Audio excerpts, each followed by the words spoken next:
Colligative properties. So class, before we start colligative properties, let us understand few examples. हम लोग कुछ example समझते हैं। अगर हमारे पास बीकर में 1 kg प्योर वाटर है,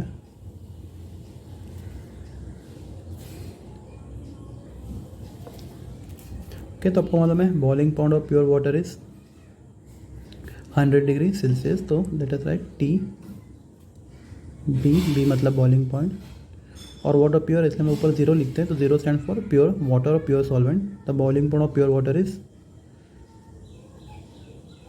100 डिग्री सेल्सियस। ओके, अभी इस वाटर में हम लोग ऐड करते हैं 0.1 मोल urea. Plus urea is a solute which is non-volatile solute. Now meaning of non-volatile solute is the solute which does not form vapor. Simple example लेते हैं। अगर हम बीकर में वाटर में सॉल्ट डिजोल्व करें तो आपका सोल्यूशन है वाटर प्लस सॉल्ट का।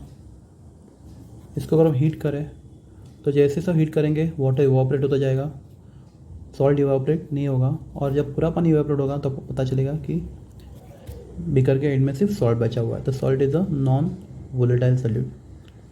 तो ऐसा सोल्यूट जो वेपर्स नहीं बनाता हम लोग उसको बोलते हैं नॉन वोलेटाइल सोल्यूट। तो हमने 1 किलोग्राम पानी में 0.1 मोल यूरिया ऐड किया है। आपको हमने 1 मोल में कितने मॉलिक्यूल्स होते हैं? 6.022 इंटू 10⁻23 1 मोल में, पर हमारे पास 0.1 मोल है तो 6.022 10⁻22। तो हमारे पास बीकर में यूरिया के इतने सारे मॉलिक्यूल्स हैं। तो so many molecules of urea dissolved in 1 kg of water. तो क्लास हम लोग जब नॉन वोलेटाइल सोल्यूट जब किसी सॉल्वेंट में ऐड करते हैं तो सॉल्वेंट का बॉइलिंग पॉइंट बढ़ता है। वो क्यों बढ़ता है हम लोग बाद में डिस्कस करेंगे। तो सॉल्वेंट का बॉइलिंग पॉइंट बढ़ता है। तो अभी जो सॉल्यूशन बना है इसको वापस इसका अगर आप बॉइलिंग पॉइंट फाइंड करोगे तो वो 100 नहीं होगा, वो 100 से ज़्यादा होगा। तो let me call that boiling point is T B. ऊपर 0 नहीं लिखता बिकॉज अभी ये सोल्यूशन है। T B is the boiling point of solution. तो क्लास समझो ये वैल्यू 100.1 डिग्री सेल्सियस है। तो आप देख सकते हो कि सॉल्वेंट में नॉन वोलेटाइल सोल्यूट ऐड करने के वजह से सॉल्वेंट का बॉइलिंग पॉइंट बढ़ गया। कितना बढ़ा? तो डेल्टा मतलब चेंज, टी बी मतलब बॉइलिंग पॉइंट। आप बोल सकते हो T B minus T B 0। तो 100.1 minus 100 degree Celsius that is equal to 0.1 degree Celsius. तब ऑर्डर का बॉइलिंग पॉइंट 0.1 डिग्री से बढ़ गया। ओके, इस सोल्यूशन का मोलैलिटी कितना है? मोलैलिटी तो हमने थोड़े टाइम पहले देखा था, एक वीडियो में हमने डिस्कस किया। Molality is number of moles of solute upon mass of solvent in KG. तो number of moles of solute यहाँ पे 0.1 एंड मास ऑफ सॉल्वेंट यहाँ पे 1 kg। तो इस सोल्यूशन का मोलैलिटी है 0.1 मोल पर kg। ओके, अभी हम लोग दूसरा भी कर लेते हैं जिसमें हम वापस 1 किलोग्राम वाटर लेते हैं, प्योर वाटर।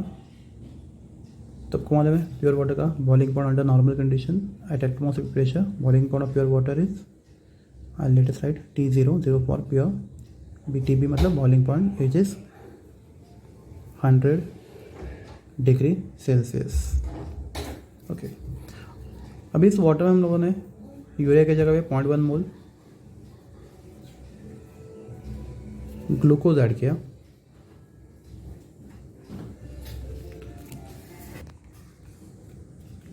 तो 0.1 ग्लूकोज में आपके पास ग्लूकोज के 6.022 इंटू 10⁻22 मॉलिक्यूल्स है।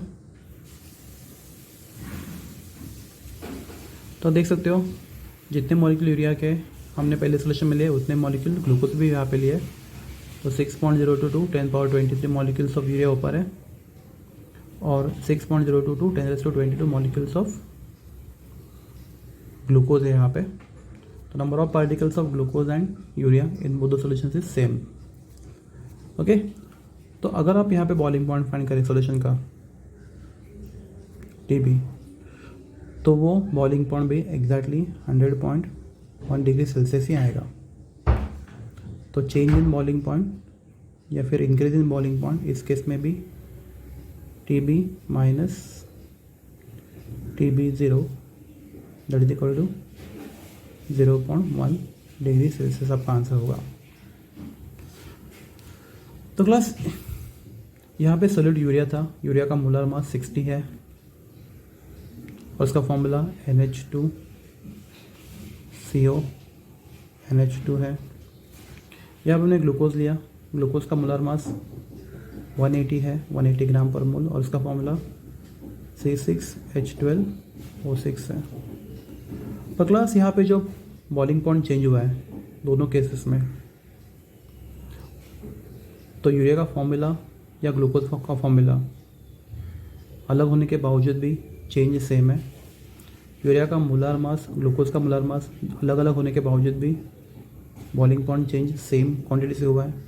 मतलब बता सकते हो कि बॉइलिंग पॉइंट चेंज सॉलिड के नेचर पे डिपेंड नहीं होता। तो बॉइलिंग पॉइंट चेंज डिपेंड होता है सिर्फ number of particles of solute present in the solution. तो बॉइलिंग पॉइंट कितना चेंज हुआ ये कौन सा सॉलिड है उसने डिसाइड नहीं किया। बॉइलिंग पॉइंट में कितना चेंज आया वो डिसाइड किया कि आपके पास कोई भी सॉलिड के कितने पार्टिकल सॉल्यूशन में प्रेजेंट है। चलो एक तीसरा एग्जांपल लेते हैं। यहाँ पे इस सॉल्यूशन का मोलारिटी कितना था, molarity of the solution same था, ऊपर जितना था उतना ही था। तो 0.1 mole of solute upon 1 kg of solvent. तो molarity of this is also 0.1 मोल पर kg। ओके क्लास, अगर हम लोग बीकर में 1 किलोग्राम वाटर लें, उसका बॉइलिंग पॉइंट हमें मालूम है 100 डिग्री सेल्सियस, और इसमें अगर हम लोग 0.2 मोल सुक्रोज ऐड करें, भाई सुक्रोज के आपके पास कितने मॉलिक्यूल्स है 2 × 6.022 × 10^22, क्योंकि 0.1 मोल में इतने होंगे तो 0.2 मोल में इसके डबल होंगे। तो आपके पास इतने मॉलिक्यूल्स है सुक्रोज के इन दिस सॉल्यूशन। तो अगर सुक्रोज भी क्या है, नॉन वोलेटाइल सोल्यूट। तो अगर आप सुक्रोज ऐड करते हैं वाटर में तो वाटर का बॉइलिंग पॉइंट बढ़ जाएगा। हमने पहले डिस्कस किया है कि when we add non volatile solute in solvent, boiling point of solvent increases. तो यहाँ पे जो वैल्यू आएगा होगा 100.2 डिग्री सेल्सियस, और चेंज इन बॉइलिंग पॉइंट होगा आपका 100.2 minus 100 that is equal to 0.2 degree Celsius. तो क्लास यहाँ पे बॉइलिंग पॉइंट जो चेंज हुआ, चेंज इन बॉइलिंग पॉइंट, ये ऊपर के दो केस से डबल है। इसका रीज़न है क्योंकि यहाँ पे नंबर ऑफ पार्टिकल्स डबल है। तो बॉइलिंग पॉइंट चेंज होना डिपेंड होता है नंबर ऑफ पार्टिकल्स पे। यहाँ पे कितने पार्टिकल्स थे 6.022 10^22। तो पानी में इतने पार्टिकल डालने से बॉइलिंग पॉइंट 0.1 से चेंज हुआ यूरिया के। ओके, यूरिया के जब ग्लूकोज यूज़ किया पर हमने पार्टिकल्स का नंबर सेम रखा था, तो बॉइलिंग पॉइंट चेंज वापस सेम क्वांटिटी से हुआ। पर तीसरे केस में हम लोगों ने नंबर ऑफ पार्टिकल्स डबल कर दिया। यहाँ पे 0.1 मोल सॉलिड था, यहाँ पे 0.1 मोल सॉलिड था, यहाँ पे 0.2 मोल सॉलिड हो गया। तो number of particles of solid यहाँ पे डबल हो गए, तो बॉइलिंग पॉइंट का चेंज भी डबल हो गया। तो plus change in boiling point, और can say instead of change we can also say increase in boiling point, और you can say elevation of boiling point. Elevation मतलब बढ़ना, तो बॉइलिंग पॉइंट बढ़ रहा है, राइट। तो elevation of boiling point by adding non volatile solute in solvent depends on the number of particles of solute in the solution and not on the nature of solute particles। तो आप urea लो, glucose लो या फिर sucrose लो, boiling point जो बढ़ने वाला है वो कौन से पार्टिकल्स हैं वो डिसाइड नहीं करेंगे, वो डिसाइड करेंगे कि आपने जो सॉलिड लिया उसके कितने पार्टिकल्स हैं। अगर नंबर ऑफ़ पार्टिकल्स सेम तो प्रॉपर्टी भी सेम मिलेगा आपको, अगर नंबर ऑफ़ पार्टिकल्स चेंज हो जाएंगे तो आपको प्रॉपर्टी भी अलग मिलेगा। Such properties are called as the colligative properties.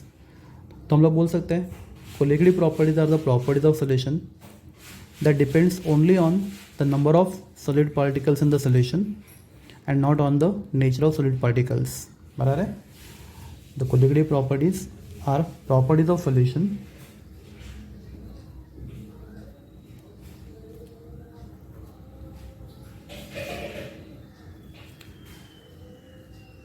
that depends only on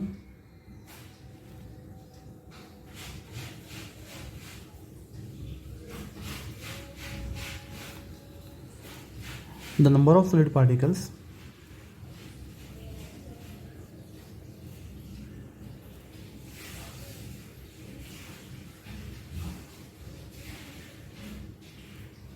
present in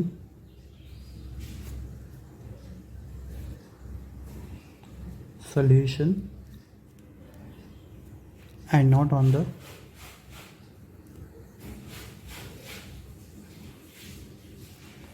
nature of solid particles.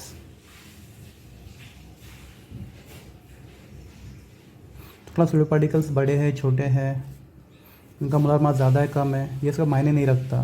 The only thing which matters is number of particles of solid. तो ऐसे कोई भी प्रॉपर्टी जो सिर्फ number of particles of solid पे depend होता है और उसके नंबर पे, तो नंबर ऑफ पार्टिकल पे डिपेंड होता है पर उसके नेचर पे डिपेंड नहीं होता, हम लोग ऐसे प्रॉपर्टी बोलते हैं कोलिगेटिव प्रॉपर्टीज़। तो मैं ऐसा 4 कोलिगेटिव प्रॉपर्टी सीखना है जो हम लोग नेक्स्ट सेक्शन में डिस्कस करेंगे। Thank you.